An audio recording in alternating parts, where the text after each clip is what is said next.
ওদের বাড়ি ঘর আছে না, আমার বসে থাকার সময় নেই। আমাদেরও বাড়ি ঘরে আগুন দিচ্ছে, ওদের বাড়ি ঘরে আগুন পাবলিক থেকে। ওদের ওদের ব্যবসা প্রতিষ্ঠান কি কি আছে খুঁজে বার করবে।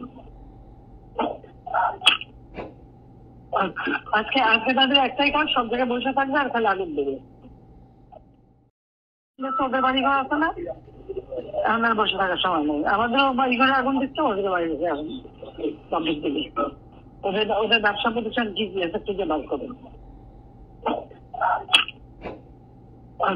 আজকে আজকে তাদের একটাই কাজ, সব জায়গায় বসে থাকবে আর খালি আগুন দেবে। প্রিয় দর্শক, আজকের এই ভিডিওর শুরুতেই পলাতক পতিত স্বৈরাচার শেখ হাসিনার ঔদ্ধত্যপূর্ণ একটি বক্তব্য আপনাদের জন্য আমি প্লে করলাম। হাসিনার এই ঔদ্ধত্য সম্পর্কে যারা হাসিনাকে চেনেন তারা বেশ ভালোভাবেই অবগত আছেন। ফেনীতে প্রকাশ্যে এক জনসভায় জয়নাল হাজারীকে একটা লাশ ফেললে 10টা লাশ ফেলার নির্দেশদাতা ছিলেন এই খুনি শেখ হাসিনা। তার মাঝে কোনোদিন কোনো অপরাধের জন্য বিন্দুমাত্র অনুশোচনা আপনারা দেখবেন না। তাই এ ধরনের জ্বালাও পোড়াও টাইপ বক্তব্য তার কণ্ঠেই বেশি মানায়। নানক এবং আজমকে নির্দেশ দিয়ে শেরাটন হোটেলের পাশে গান পাউডার দিয়ে 11 জন মানুষকে পুড়িয়ে মারার নির্দেশদাতা ছিলেন এই স্বৈরাচারী শেখ হাসিনা। ক্ষমতায় বসে নিজের নিয়ন্ত্রিত বিচার বিভাগকে কাজে লাগিয়ে শাহবাগে বাসে আগুনের সেই মামলায় 2013 সালে নানক ও আজমকে অব্যাহতি দিয়েছিল হাসিনার আদালত নামের পেটিকোট। 2000-এর বেশি ছাত্র জনতার মৃত্যু ঘটিয়ে ইতিহাসের নিকৃষ্ট ছাত্র গণহত্যা চালিয়ে ভারতে পালিয়ে গিয়েছেন শেখ হাসিনা। তার সেই পলায়ন দিবসের 6 মাস পূর্তির দিনেও তার মাঝে কোনো অনুশোচনা নেই, বরং এখনও তিনি ছাত্রদের উপর তার প্রতিহিংসামূলক কথাবার্তা প্রতিনিয়ত চালিয়ে যাচ্ছেন ভারতে বসেই, এবং তিনি তার গর্তে লুকিয়ে থাকা নেতাকর্মীদেরকেও উস্কানি দিয়ে চলেছেন। শেখ হাসিনার ঔদ্ধত্য এবং লাইভে এসে এসব উস্কানিমূলক বক্তব্যের প্রতিবাদে আজ ছাত্র জনতা শেখ মুজিবের স্মৃতি বিজড়িত ধানমন্ডির 32 নম্বরের বাড়িটি পুড়িয়ে দিয়েছে এবং বুলডোজার দিয়ে তারা গুঁড়িয়ে দিয়েছে। যারা এই কাজকে সমর্থন করছেন না তারা বলছেন এ ধরনের মব জাস্টিস নাকি কাম্য নয়। কেউ কেউ সুশীলগিরি দেখাতে গিয়ে যুক্তি দিচ্ছেন এ ধরনের ঘটনার পরিণতি নাকি ভালো হয় না। এ ধরনের পপুলিস্ট আইডিয়া নাকি দেশকে নৈরাজ্যের দিকে ঠেলে দিতে পারে। তো প্রিয় দর্শক, এ ব্যাপারে পক্ষে বিপক্ষে যে ধরনের কথাই থাকুক না কেন, আসল কথা হলো দেশের সংখ্যাগরিষ্ঠ মানুষ কিন্তু আজ খুশি মুজিবের বাড়িকে এভাবে ধ্বংসস্তূপে পরিণত হতে দেখে। মুজিবের মেয়ের 15 বছরের আমলনামা যাদের স্মৃতির মানসপটে এখনো রয়েছে তাদের আজ খুশি না হয়ে কিন্তু উপায় নেই। আমরা কি ভুলে গিয়েছি বেগম খালেদা জিয়ার সাথে ক্ষমতার দম্ভে কাতর শেখ হাসিনা কি করেছিলেন? আমরা কি ভুলে গিয়েছি কিভাবে তাকে মইনুল রোডের বাসা থেকে উচ্ছেদ করা হয়েছিল? এ নিয়ে আমার করা বহু পুরনো একটি অনুসন্ধানী রিপোর্টের অংশ বিশেষ চলুন এ পর্যায়ে একটু দেখে নেওয়া যাক। 2010 সালের নভেম্বর মাসে বেগম খালেদা জিয়াকে তার ক্যান্টনমেন্টের বাসা থেকে টেনে হিচড়ে উচ্ছেদ করা হয়েছিল।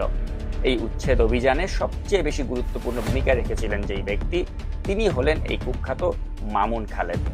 খালেদা জিয়াকে কতটা অপমান করে বাসা থেকে বের করা হয়েছিল এই মামুনের নির্দেশে, চলুন আমরা দেখে নেই সেই ভিডিও ক্লিপটি, যেখানে খালেদা জিয়া নিজেই বর্ণনা করেছেন সেদিনের সেই ঘটনার কথা।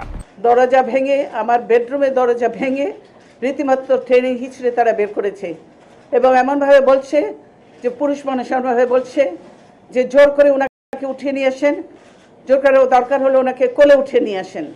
এরকমভাবে একটা সরকারের এই আচরণ। ওনারা ধাক্কা দিয়ে আমাকে গাড়িতে উঠিয়েছেন, আমি নিজে বাড়ি ছেড়ে বেরিয়ে এসেছি, এটা সম্পূর্ণ মিথ্যা কথা, বানোয়ার কথা। তারা জবরদস্তি ধাক্কা মেরে আমাকে বাড়ি থেকে বের করেছে। প্রিয় দর্শক, বেগম খালেদা জিয়াকে সেনানিবাসের বাসা থেকে উচ্ছেদ করার পর ওই বাসায় মদ ও নোংরা ম্যাগাজিন রাখা হয়। এসব রাখে মামুন খালেদের নেতৃত্বে তৎকালীন ডিজিএফআই এর অফিসাররা। তো ইংরেজিতে একটা প্রবাদ আছে, what goes around comes around. আপনি প্রতিহিংসায় উন্মত্ত হয়ে কিছু একটা করলে আপনি দুনিয়াতে বা পরকালে এর শাস্তি অবশ্যই ভোগ করবেন। হাসিনার ক্ষেত্রে দুনিয়াতেই আমরা তার ঔদ্ধত্যের পতন দেখলাম। একটা সময় মনে হয়েছিল হয়তো আমাদের এই জীবন দশায় আমরা হাসিনার এই দম্ভের পতন দেখে যেতে পারবো না, কিন্তু মহান আল্লাহ রাব্বুল আলামিনের ইচ্ছায় এবং আমাদের ছাত্র জনতার আত্মত্যাগের ফলে সেই কঠিন কাজটি কিন্তু সম্ভব হয়েছে। তো এখন আমাদের এই নতুন বাংলাদেশে কেউ কেউ যেটাকে নতুন একটা সংকট হিসেবে চিহ্নিত করছেন, সেটা হলো মব জাস্টিস, অর্থাৎ আইনি প্রক্রিয়াতে না গিয়ে জনতা নিজের হাতেই আইন তুলে নিচ্ছে এবং মুজিবের ভাস্কর্য ভাঙছে বা মুজিবের বাড়ি ভাঙছে ইত্যাদি ইত্যাদি। তো যারা এসব মব জাস্টিসের বিপক্ষে বয়ান তৈরি করছেন তাদের কাছে আমার প্রশ্ন, খালেদা জিয়াকে যখন মইনুল রোডের বাসা থেকে উচ্ছেদ করা হয়েছিল সেটা কি ধরনের জাস্টিস ছিল? সেটা তো হাসিনার জাস্টিস, যেটাকে আমি মনে করি মব জাস্টিসের চেয়েও অনেক বেশি জঘন্য। এবং হাসিনার মুখ থেকে নির্গত প্রতিটি শব্দ প্রমাণ করে বাংলাদেশে জাস্টিস বলে 15.5 বছর কিন্তু কিছু ছিল না। যেটা ছিল সেটা ছিল হাসিনা জাস্টিস, অর্থাৎ হাসিনার জন্য হাসিনার দ্বারা তৈরি করা আইন। She was the law. যদি আমার এই কথা আপনাদের বিশ্বাস না হয় তবে চলুন ফ্যাসিস্ট হাসিনার নিজের কণ্ঠেই তার কিছুটা নমুনা শুনে নেওয়া যাক। তার লিভার নাকি পচে শেষ। তো লিভার সাধারণত পচলে মানুষ কি বলে সেটা আমি মুখ দিয়ে বলতে চাই না। কি খেলে তাড়াতাড়ি লিভার পচে সেটা তো সবাই জানেন। আর রোজই শুনি এই মরে মরে এই যায় যায়। তো বয়স তো 80-র উপরে, তো মৃত্যু সময় হয়ে গেছে, তার মধ্যে অসুস্থ। তো এখানে এত কান্দাকাটি করতে লাভ নাই। খালেদা জিয়া অসুস্থ, তাকে বিদেশে পাঠাও। আল্লাদের আর শেষ নাই।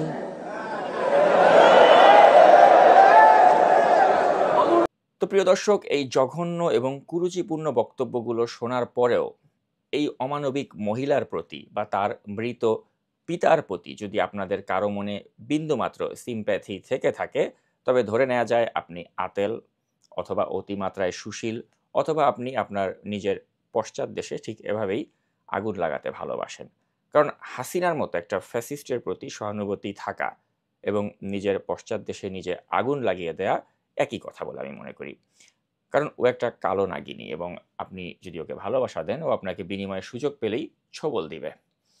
তো মুজিবের পরিবারের প্রতি, মুজিবের ধানমন্ডির এই বাড়ির প্রতি জনগণের এই ক্ষোভের বহিঃপ্রকাশ দেখে ইতিহাসের একজন নগণ্য ছাত্র হিসেবে কিছু গুরুত্বপূর্ণ বিষয় আমার হৃদয়ে রেখাপাত করেছে। এই মুজিব যখন দেশ স্বাধীন হওয়ার পর পাকিস্তানের কারাগারে আটক ছিল, তখন মুজিব যাতে দেশে সহি সালামতে ফেরত আসতে পারে এজন্য আল্লাহর দরবারে মুজিবের ধানমন্ডির সেই 32 নম্বর বাড়ির সামনে দাঁড়িয়ে হাজার হাজার জনতা দুহাত তুলে কিন্তু দোয়া করেছিল। এবং আপনারা নিশ্চয়ই সংক্রান্ত একটি ছবি স্ক্রিনে দেখতে পাচ্ছেন। আবার 1975 সালে কিন্তু আমরা এর বিপরীত চিত্র দেখেছি যে মুজিব যখন মারা গেল তখন এই ধানমন্ডি 32-এর সামনেই কিন্তু উল্লসিত জনতা তারা খুশিতে মিষ্টি বিতরণ করেছিল স্বৈরাচার মুজিবের উৎখাতের কারণে। তো আজ 2025-এর এই 5ই ফেব্রুয়ারি আমি যখন এই ভিডিওটি রেকর্ড করছি তখন মুজিবের সেই ধানমন্ডির বাড়িটি গুড়িয়ে দেওয়া হয়েছে তার স্বৈরাচার কন্যার অপশাসন এবং উস্কানির প্রতিবাদে। 32 নম্বর বাড়িটি গুড়িয়ে দেওয়ার পেছনে জনগণকে উদ্বুদ্ধ করেছেন বিশিষ্ট অনলাইন অ্যাক্টিভিস্ট জনাব পিনাকি ভট্টাচার্য। যারা পিনাকি ভট্টাচার্যের এই আহ্বানকে সমালোচনা করছেন আমি তাদের বলবো আপনারা অনুগ্রহ করে পিনাকি ভট্টাচার্যের স্বাধীনতা উত্তর বাংলাদেশ বইটি একটু পড়ুন। এই বইতে জনাব পিনাকি অত্যন্ত নির্মোহভাবে মুজিবের কার্যকলাপ ঐতিহাসিকভাবেই কিন্তু তিনি বিশ্লেষণ করেছেন। এবং এই বইয়ের প্রথম 100 পাতা যদি আপনারা পড়েন তাহলে মনে হবে যে মুজিবের মতো ভালো মানুষ আমাদের ইতিহাসে হয়তো দ্বিতীয়টি আর কেউ জন্ম নেয়নি। অথচ সেই মুজিব 1972-এর পর থেকে কিভাবে ক্রমান্বয়ে ঘৃণিত হতে হতে একটা স্বৈরাচারে দানবে পরিণত হয়েছিল সেটাও কিন্তু আপনারা এই বইয়ের 100 পাতার পর থেকে যদি পড়া শুরু করেন তাহলে টের পাবেন। তো এই বইতে একজন লেখক হিসেবে সবচেয়ে নিখুঁতভাবে মুজিবকে ফুটিয়ে তুলেছেন জনাব পিনাকি ভট্টাচার্য।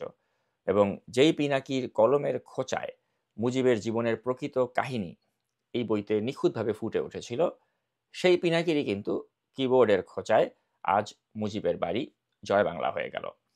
যারা পিনাকির সমালোচনা করছেন তারা করতে থাকেন, আর আমি বলবো যে দাদা আপনাকে ধন্যবাদ, কারণ আপনার আহ্বানের ফলেই ফ্যাসিস্টের এই আতুর ঘরটি আজ চুরমার হলো, জয় বাংলা হলো।